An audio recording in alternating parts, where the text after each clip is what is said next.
Hello everyone, welcome back to the channel.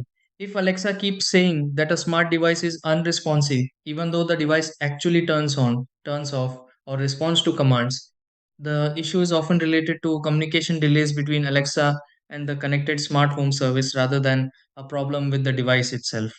This can happen when device information becomes outdated, account syncing falls behind, or network communication isn't updating properly.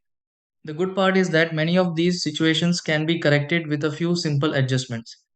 In this video, I'll walk you through several troubleshooting steps that may help stop Alexa from reporting a device as unresponsive when it's actually working. Try these. Step 1.